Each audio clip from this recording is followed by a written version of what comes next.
Hola amigos, bienvenidos al canal Lecturas de Poder. Hoy vamos a leer comentarios psicológicos de Maurice Nicoll sobre las enseñanzas de Gurdjieff y Uspensky. Comentario sobre el esfuerzo. Birdliff, 19 de diciembre de 1941. Parte 1. Cuando en este trabajo una persona deja de esforzarse, se dice a menudo de ella que va a la deriva. Ir a la deriva significa no tener dirección alguna. En otros casos se dice que se ha dormido. Dormirse en el trabajo significa simplemente olvidarse de todo cuanto se refiere a él.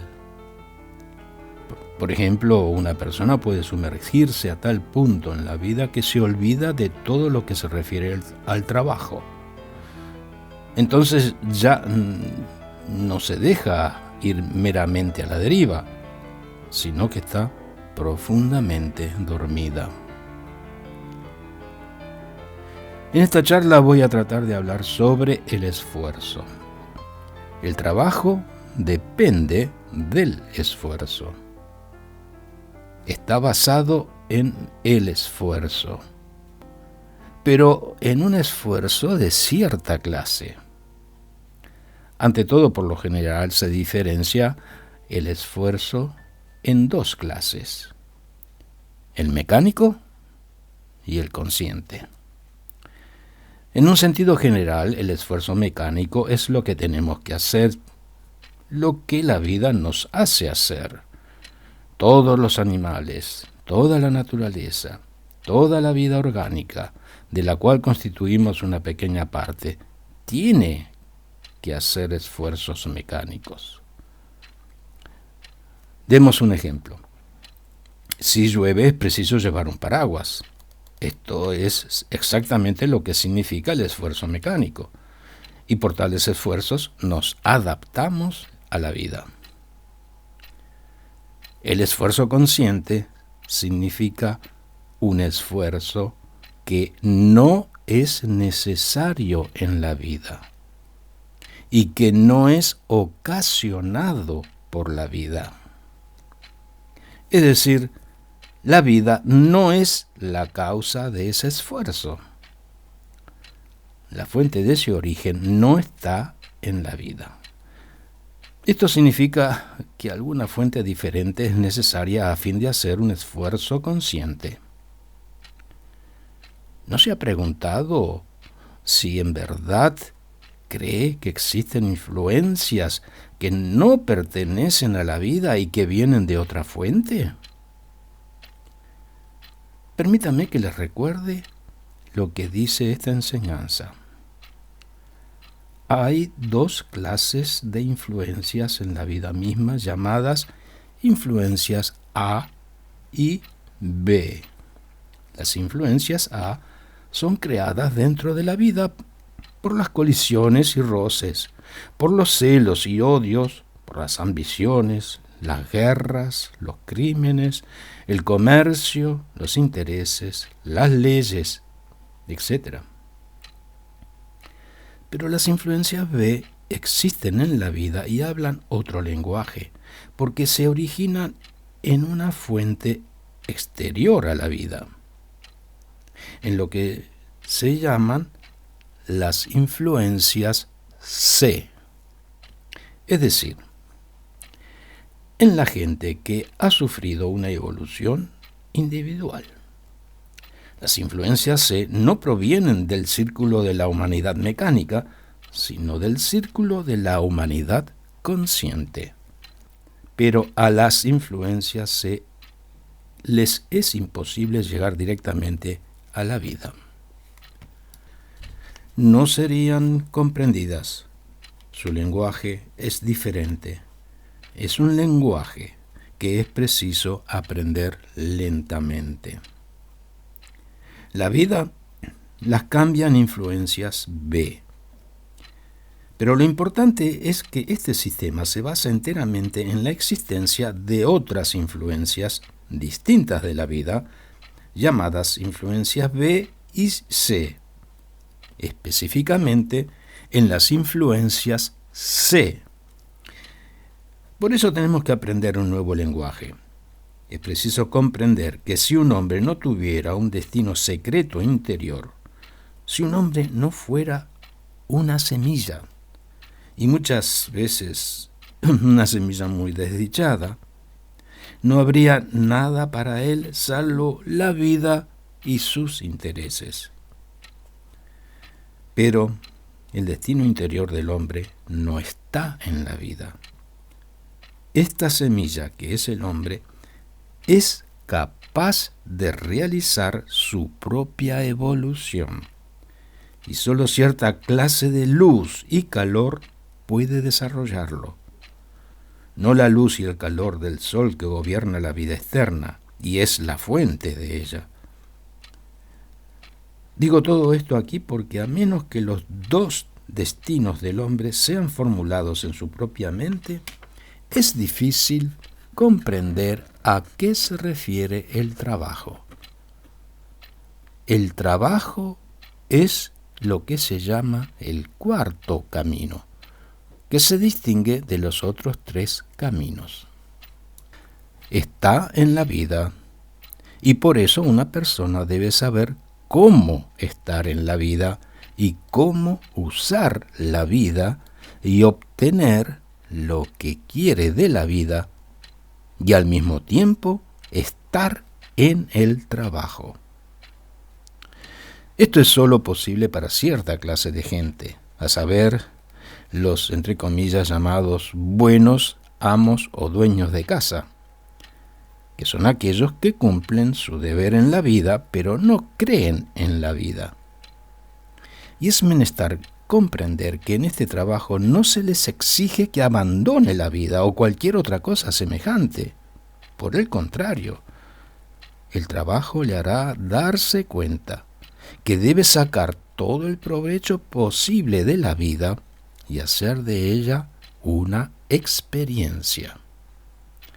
Pero no debe confiar en la vida y perderse en ella y creer que la meta está en las experiencias de la vida.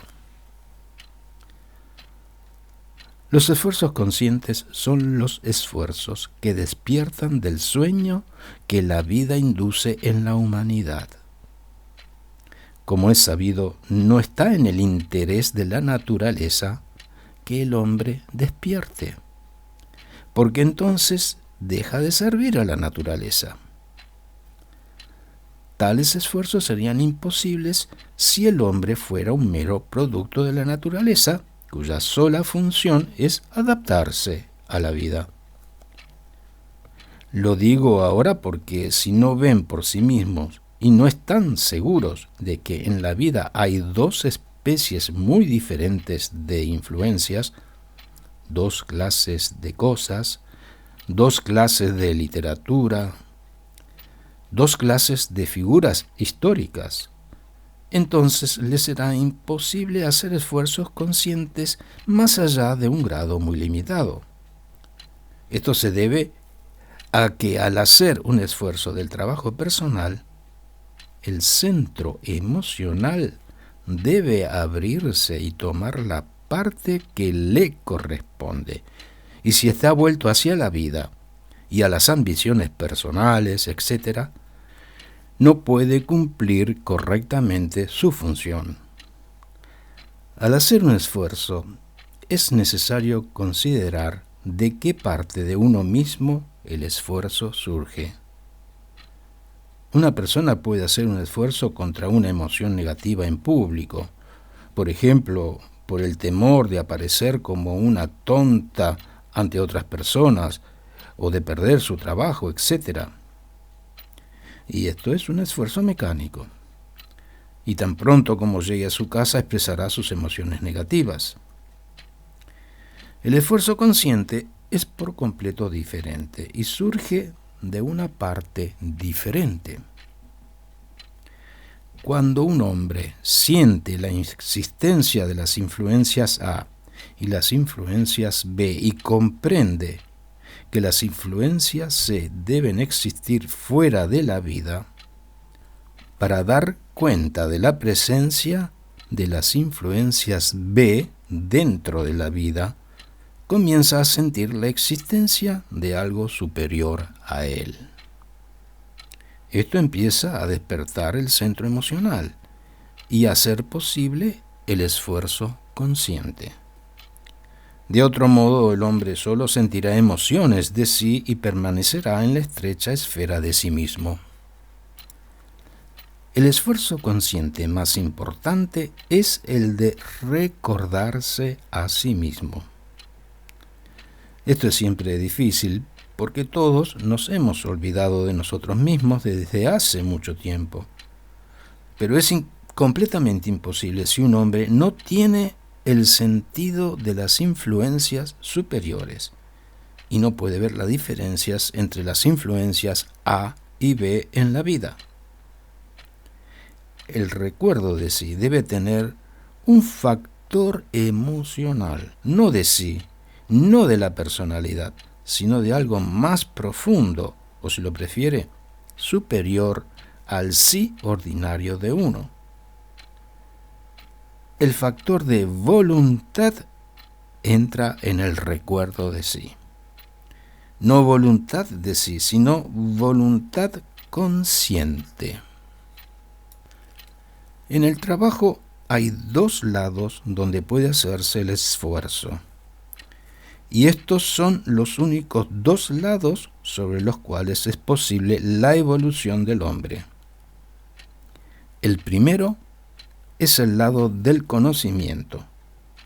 Y en el caso de este trabajo, el esfuerzo radica en pensar con relación a las ideas y en formar nuestra conexión individual, íntima e interior con el significado de estas. Y para empezar, nada es más importante. Un hombre debe pensar, especular y reflexionar, tener en cuenta, perseverar, imaginar y forjar sus fantasías, su propio sentido del trabajo, como genuino punto de partida en sí mismo. Porque una vez que formó su punto de partida, si éste es equivocado, le es posible modificarlo. El trabajo empieza entonces a derramar su luz en la mente. El segundo es sobre el lado de nuestro ser. Los esfuerzos en pos del conocimiento son diferentes de los esfuerzos sobre el lado del ser. Es muy fácil encontrar esto por sí mismo. El hombre puede desarrollarse en dos direcciones, tan solo en dos, sobre el lado del conocimiento y sobre el lado del ser.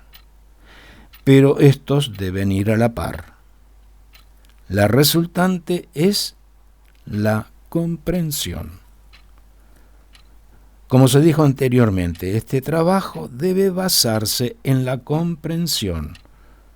No se puede adaptarse a ella como se hace con la vida, fuera de uno mismo.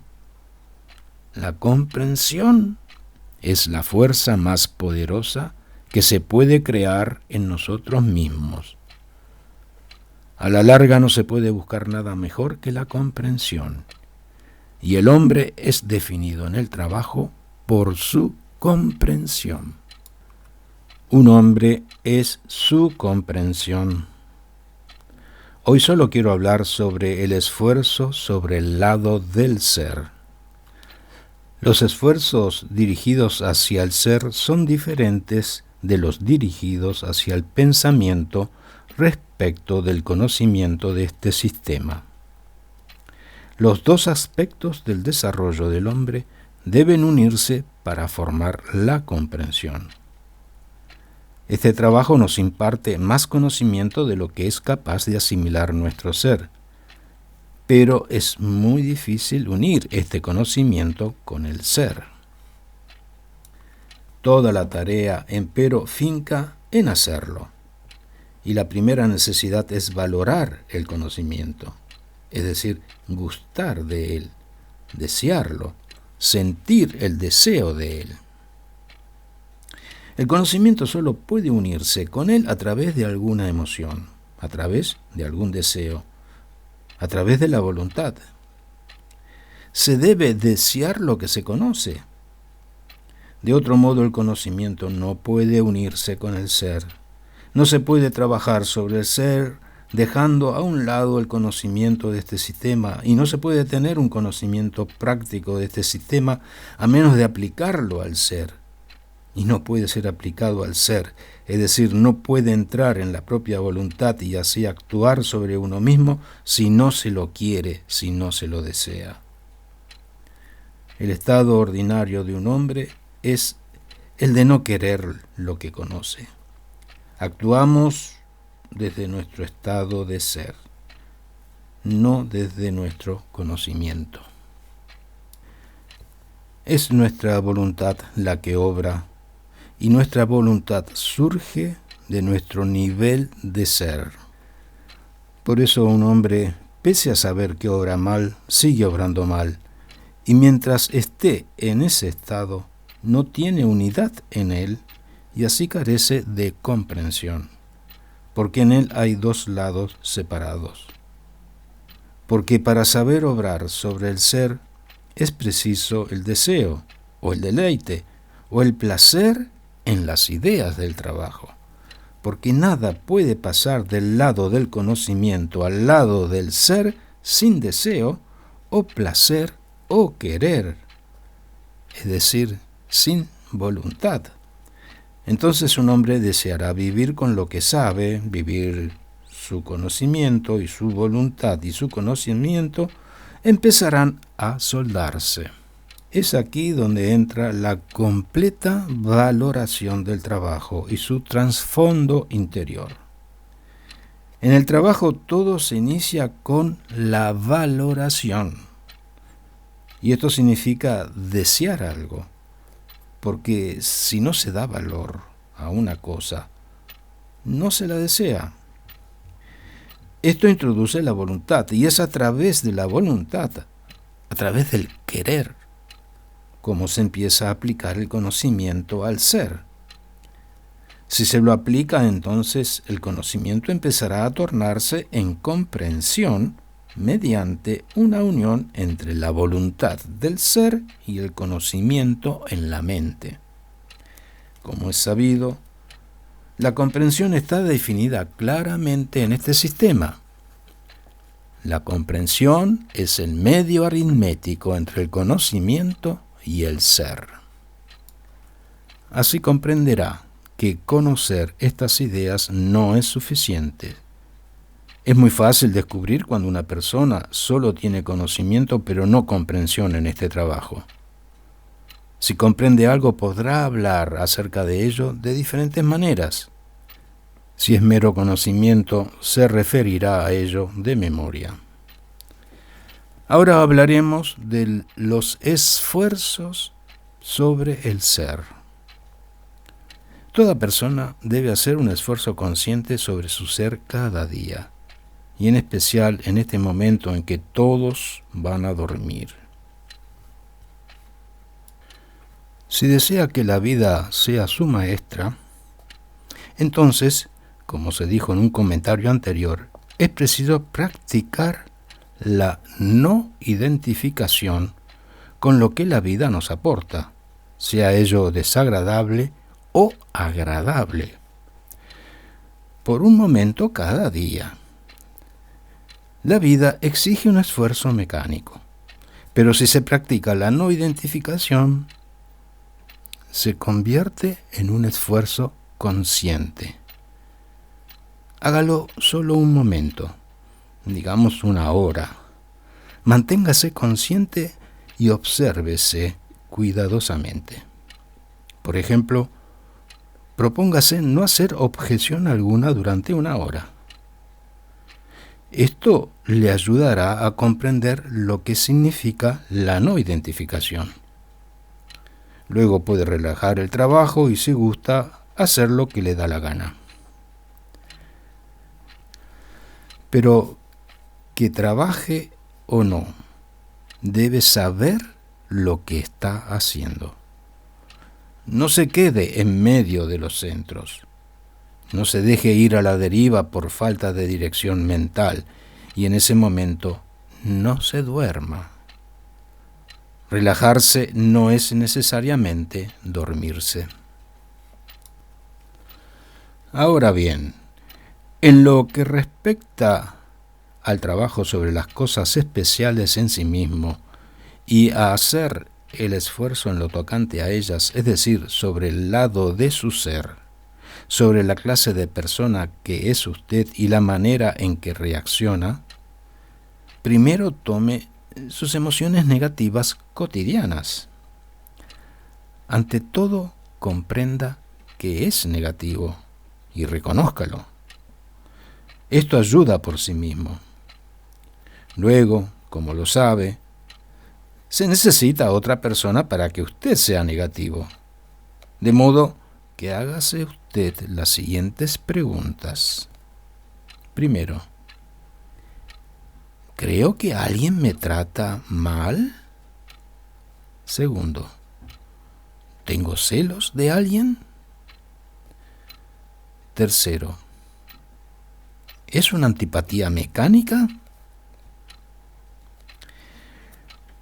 Esto lo ayuda a formularse su situación ante sí mismo. Ahora intente formular la respuesta para sí mismo. Luego trate de pensar en lo que significa la consideración exterior. La consideración exterior significa que usted mismo se pone en la posición de la otra persona y que se da cuenta de sus dificultades. Es una manera de transformar la vida. Ahora, conviértase en la persona que usted cree que lo trata mal, o en la persona de quien tiene celos, etc. Trate de hacerlo con sinceridad. Exige un esfuerzo consciente. Visualícese como la persona e invierta la posición, es decir, usted se convierte en la persona por quien tiene antipatía u odio o a quien critica. Y ahora está contemplando a otra persona, llamada usted. Por regla general, esto lo sanará muy rápidamente, si usted es capaz de hacerlo. Pero si usted está en un mal estado de emoción negativa, como todos lo estamos a veces, nada lo ayudará salvo darse cuenta de lo que usted es realmente. Y esto es doloroso. Pero no podemos cambiar sin dolor. El trabajo es un espejo y todos en él le ayudarán a ver su propio yo en ese espejo. Pero no lo comprenderá a menos que se vea a sí mismo en los demás o a los demás en usted mismo. La consideración exterior es la manera más importante de trabajar a las emociones negativas, pero es preciso comprender lo que significa. Depende de la visualización. La consideración exterior toma su tiempo. Es difícil de hacer sinceramente. Siempre se requiere un gran esfuerzo para llevarla a cabo, pero sí actúa directamente sobre el ser. Algunos la encuentran imposible porque no se imaginan que pueden ser otra persona, en especial una persona a quien desprecian. Esto hace que el trabajo se vuelva más difícil con el correr del tiempo. Hablemos ahora de los esfuerzos sobre la depresión. La depresión no es la misma cosa que ser negativo. Hay una cosa interesante en la depresión que merece ser observada, a saber, que afecta todos los centros, hasta el centro instintivo. La depresión no se debe solo a la pérdida de la esperanza y la creencia en el futuro, aunque esta es la causa más común. Surge simplemente al no esforzarse, de modo que los centros se queden anegados en agua, por así decirlo. Y por otra parte, el estado mismo, sea cual fuere su causa, es uno en el cual se agrió la energía de los centros. Suele surgir simplemente a causa de la imagen que uno se forja de sí mismo, como cuando uno se imagina, digamos, que siempre tiene éxito y descubre que no tiene éxito alguno. Pero cualquiera sea la causa, es preciso reconocer el estado de depresión y realizar toda clase de esfuerzos para vencerlo. Digo esfuerzos porque los esfuerzos solo cambiarán el estado hasta el esfuerzo de hacer las pequeñas cosas comunes y necesarias. Pero es el esfuerzo consciente de recordarse a sí mismo el que lo sacará instantáneamente de su depresión. La razón estriba en que lo introduce en los yoes con mayúscula del trabajo, es decir, los yoes que sienten las influencias del trabajo, y se aleja o sale fuera de los yoes de la vida en los cuales se centró la depresión. Y aquí agregaremos que debe luchar para mantener el trabajo en usted. Es preciso que luche en su mente por el trabajo, para mantenerlo vivo. De otro modo, empieza a enfriarse. Ahora ocupémonos de la cuestión del esfuerzo consciente sobre la mecanicidad. Esta es una cuestión muy importante. Empieza con la charla exterior o interior. La charla es la cosa más mecánica en una persona. Recuerde que no significa charlar en este momento, sino charlar después. Es menester darse cuenta que es siempre fácil descubrir cuando una persona habla mal. Y hablar no es meramente decir cosas, sino escribirlas o mostrarlas de algún modo por la entonación, los gestos, por las insinuaciones y así sucesivamente. Insinuar es un mal ejemplo de la charla equivocada. Intente reflexionar sobre lo que ha dicho durante el día y luego piense en las reglas. Las personas a menudo se infectan unas a otras por hablar mal. Son peligrosas las unas para con las otras. Y recuerde aquí que lo que digo a alguien a solas no debe ser difundido. Esta es una regla definida. Ahora, ocupémonos de otro hábito mecánico que no tiene nada que ver con la charla. Primero es preciso observar si es un mal hábito. Por ejemplo, si lo hace dormir. Hay buenos hábitos que son mecánicos, pero ¿por qué tratar de cambiarlos? Es menester distinguir entre los hábitos mecánicos buenos y malos. Observe un ejemplo claro. Por ejemplo, la pereza, la codicia, etc. Intente dominarlo por un breve momento, mientras tenga la fuerza de hacerlo. Nunca trabaje sobre sí más allá del punto en que es útil, porque entonces el esfuerzo deja de ser consciente y a su vez se vuelve mecánico. Todo se vuelve mecánico con el tiempo. Recuérdelo. Todo lo que hace conscientemente es preservado. Todo lo que hace mecánicamente, puesto que usted no lo ha hecho, se pierde. Por eso los esfuerzos deben ser conscientes. En rigor de verdad, los esfuerzos mecánicos no existen en el trabajo, pertenecen a la vida. Hay una clase de esfuerzo que en el trabajo se llama evitar el esfuerzo.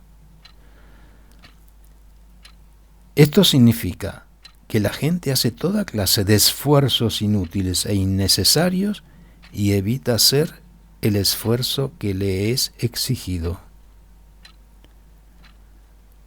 Recuerde usted el payaso del circo. Se afana haciendo toda clase de cosas inútiles. Este payaso somos nosotros. Pero hablaremos de los esfuerzos inútiles la próxima vez. Finaliza la charla. Gracias por escuchar.